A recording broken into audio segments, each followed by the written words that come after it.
Okay, thank you, ladies and gentlemen. Thanks for all of our great discussions. Thanks for your participation in looking at those literacy, those Common Core state standards, literacy standards within all of your content areas and having those discussions about them.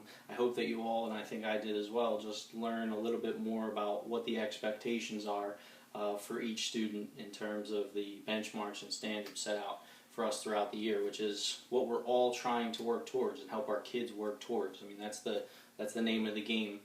The better they know those, the higher student achievement, and that's our goal, bottom line. So that was a great job with the activity. Now we're going to move on to close reading. We talked about Common Core state standards. Now I'm going to tell you about close reading and then talk to you about how those two worlds kind of meld together. Close reading, in short, is really the investigation and the rereading of brief, high-quality, complex texts and the thoughtful discussion and writings about those texts based on text-dependent questions. Now that was a lot. That was a long definition, but let's take that apart a little bit. The first thing we talked about at close reading is the selection and talking about complex text. Now, complex text is going to look different depending on grade levels, depending on content areas. And even within the classroom, maybe your text by group differs. But complex text, I want to demystify the fact that our texts do not have to be these long pages and pages of text. The kids don't like them either, let's face it. Yes, they will have to read longer text, and we can work up to that, but really the complex text is a brief, high-quality text that we really want to go deeper into a briefer text. So, again, that analogy of we don't want it to be a mile wide and an inch thick. We'd rather have it an inch wide and a mile deep. So that's really the kind of philosophy behind that complex text.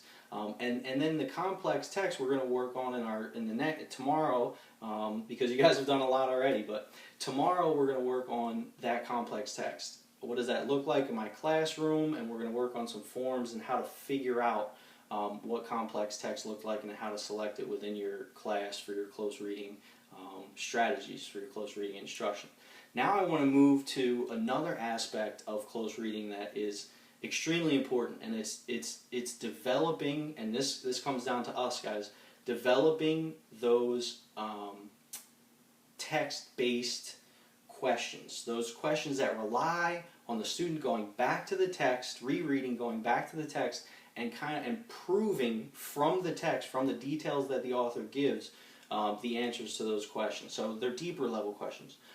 They could be based on word choice. They could be based on a character's mood or cause and effect. Why did this happen? And so and so. So some example questions could be, what did the author mean when he or she said this? And put a quote in there. What do you think? Why do you think that the author used the word terrifying to describe it?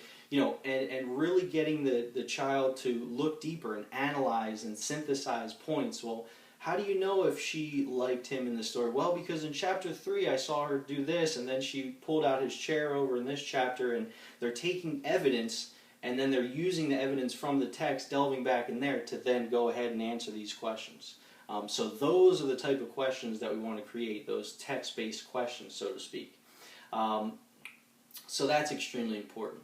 Also, having high-level discussions in close reading is extremely important, allowing the kids to grapple with that text and kind of exercise those critical thinking attributes that we want them to arm themselves with for that ever-daunting FCAT that's going to come again for the last time this next year. But we want them to, through discussions, grapple with those different questions. We've found through the research, and I'm going to show you that in a second after I define close reading, that even with our ESE, our ELL, and our students with disabilities and different things, they are able to, through those discussions, really engage with the text, no matter what their reading level might be. So let's take a look at the articles, and let's also delve deeper into what close reading actually is in our next couple of group assignments. Thank you.